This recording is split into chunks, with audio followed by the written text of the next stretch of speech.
Essa creepypasta é do blog Dossiê do Felipe. É uma ótima história e sei que vocês irão gostar. Quando eu tinha 8 anos, meu pai foi diagnosticado com esquizofrenia. Eu passei 10 anos sem saber o que era uma boa noite de sono. Ele tinha ataques de pânico todas as noites e dava gritos assustadores. Tínhamos que ficar mudando de casa de semana em semana porque nenhum vizinho nos suportava. E minha mãe também não queria colocá-lo para ser cuidado por outra pessoa. De qualquer forma, ela ainda o amava. Meu pai nunca tinha dado sinais de algum problema em sua mente, pelo menos não até aquele acidente na fábrica. Ele trabalhava em uma gigantesca fábrica responsável por criar peças específicas para caminhões. Isso, é claro, em uma época que você não tinha um robô para fazer tudo por você. Um pequeno descuido e pronto. Meu pai se tornara um inválido para sempre. E eu não lembro muito bem, mas minha mãe me disse que eu não estranhei quando meu pai recebeu alta e chegou em casa sem um dos braços. Ela nunca me explicou direito, mas por algum motivo legal a empresa se recusou a pagar qualquer tipo de indenização. Então meu pai acabou sem o braço direito, sem dinheiro e sem a capacidade de conseguir outro emprego. É claro que a mente dele não ia aguentar. A depressão pegou tão forte que dos meus 3 anos aos 6 anos eu o vi pouquíssimas vezes. Parentes e amigos iam à nossa casa perguntar se ele tinha morrido devido a seu sumiço repentino, e meu pai gritava do quarto que sim, de certa forma, ele realmente tinha morrido. No dia anterior ao meu aniversário de 7 anos, eu me lembro de ter feito uma oração. Hoje me considero ateu, mas aquelas minhas palavras, ajoelhado ao pé da cama, ainda estão na minha mente. Como se parte de tudo isso que aconteceu fosse culpa minha. Eu pedi para que Deus consertasse meu pai, para que ele não continuasse tão triste. Fui dormir, e quando me levantei, meu pai estava à mesa preparando café, algo que ele não havia feito nos últimos 3 anos. Com um sorriso esculpido de forma assustadora no rosto, ele contava sobre um sonho que teve. Um homem de aparência estranha apenas o observava e sorria, e como em um contato mental lhe dizia para fazer um pedido. Minha mãe não entendia do que meu pai estava falando, mas se contentava apenas com o fato de ele ter saído do quarto por um dia. Meu pai gritava sem ao menos perceber que tinha elevado a voz, que não havia sido um sonho, que o tal homem havia lhe enviado uma carta. Ele mostrou uma das correspondências que havia chegado. Naquele dia, uma delas tinha um bilhete que dizia: faça um pedido, e uma foto em preto e branco de um homem com aparência andrógina de olhos fechados. Eu não entendia a conversa dos adultos enquanto tomava meu café da manhã, mas ver meu pai sorrir depois de tanto tempo foi o melhor presente que pude receber. Minha mãe fez um bolo, cantamos parabéns e comemos. Eu não tinha muitos amigos, então meus aniversários eram comemorados de formas bem simples. Os anos de horror da minha infância começaram no dia seguinte. Acordamos com um grito do meu pai. Levantei assustado da cama e corri para o quarto dos meus pais. Ao chegar lá, me deparei com minha mãe sentada na cama com um olhar desacreditado e meu pai em pé, berrando: meu Deus, meu Deus! Meu braço, Meu braço nasceu de novo. Eu tenho os dois braços novamente. Eu apenas permaneci em pé, tentando entender o que acontecia, por mais que ele insistisse em dizer que seu braço havia crescido novamente. Qualquer um podia ver que ele continuava deficiente.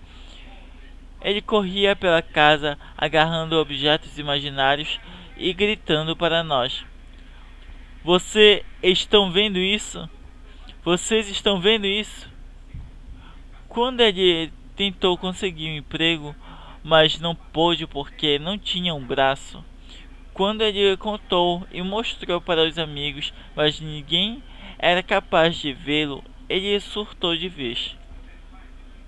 De homem deprimido, ele passou a ser um homem agressivo com qualquer um que não acreditasse na sua história do braço imaginário.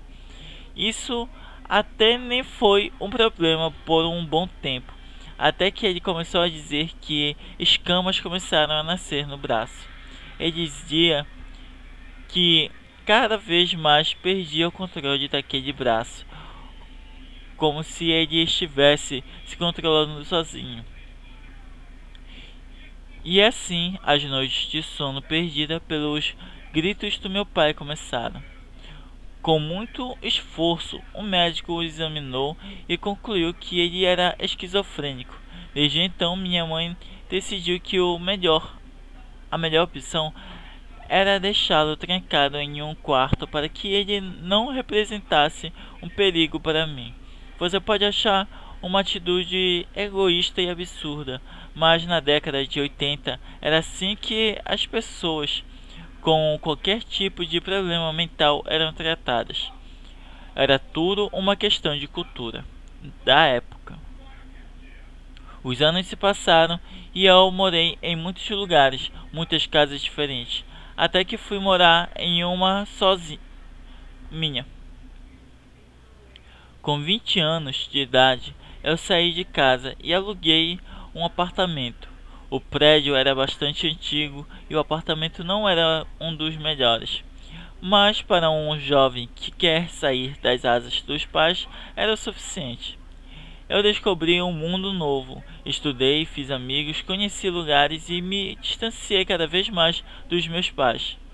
De vez em quando eu ligava para saber como meu pai estava. Ele sempre estava do mesmo jeito, com as mesmas crises noturnas. Minha mãe continuava cansada cuidando dele, e eu continuava muito ocupado com minha própria vida. As únicas vezes que eu os visitava era para levar dinheiro. As coisas ficaram difíceis desde que meu pai parou de trabalhar. Mesmo com todos esses acontecimentos na infância, nada pode te preparar para perder alguém que ama. Eu fiquei congelado com o telefone no ouvido, ter que ouvir aquelas palavras. Sua mãe faleceu. Me atingiu como uma facada no estômago, como se um pedaço de mim tivesse sido arrancado. Ter que reconhecer o corpo e vê-la com o rosto completamente retalhado era uma tortura.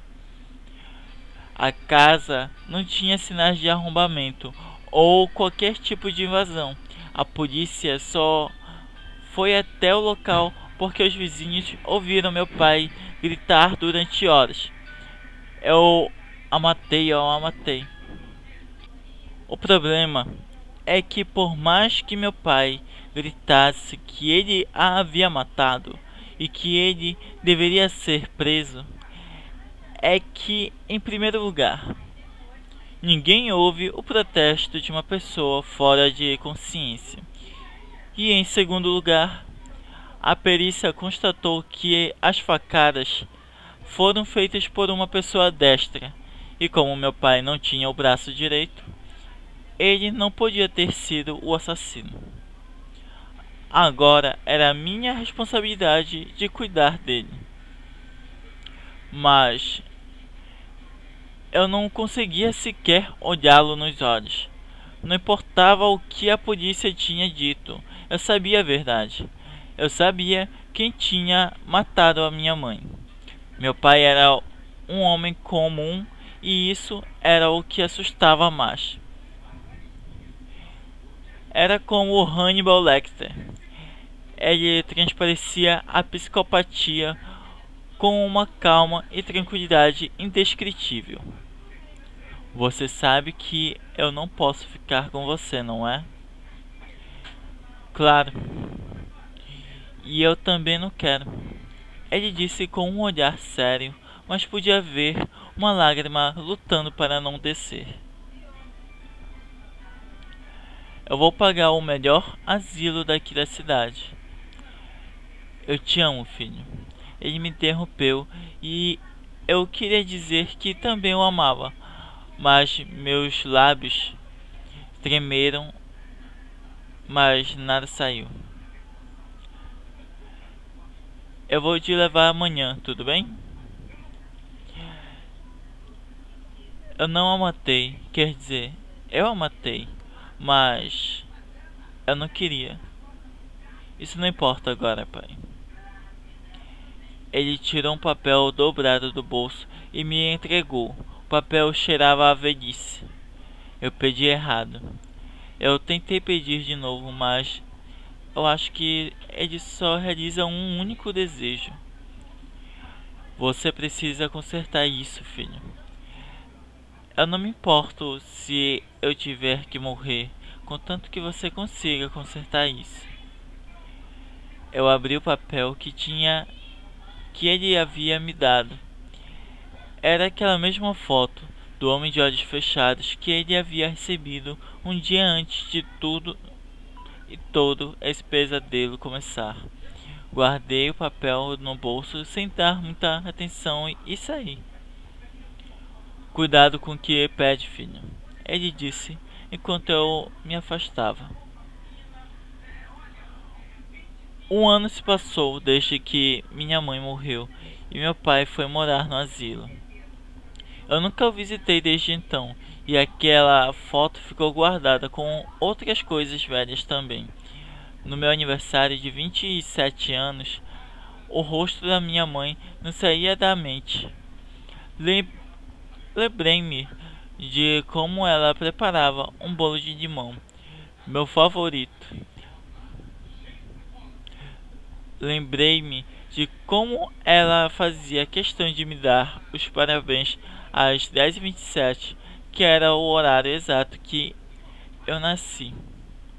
E como ela era a única que me entendia e como eu a deixei sozinha com a responsabilidade de cuidar de um louco.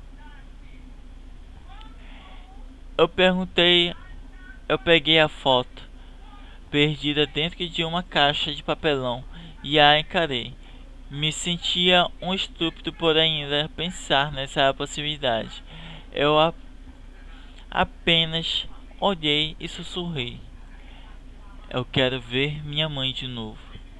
Senti a foto esquentar na minha mão e aquele homem abriu os olhos e sorriu.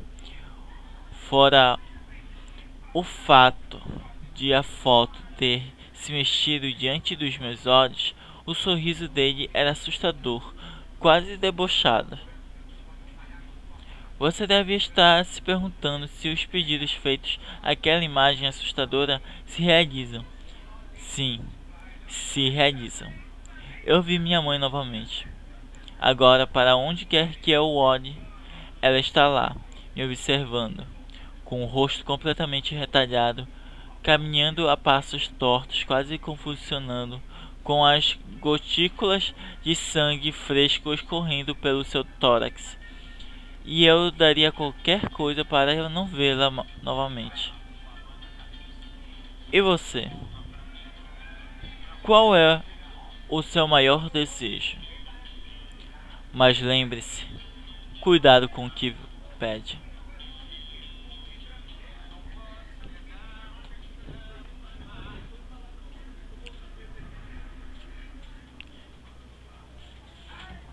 Se você gostou da história de hoje, deixe seu comentário, clique em gostei e nos siga no Facebook, na comunidade, e entre para nosso blog Conexão Sem Audiência e se inscreva no nosso canal. Obrigado e até a próxima.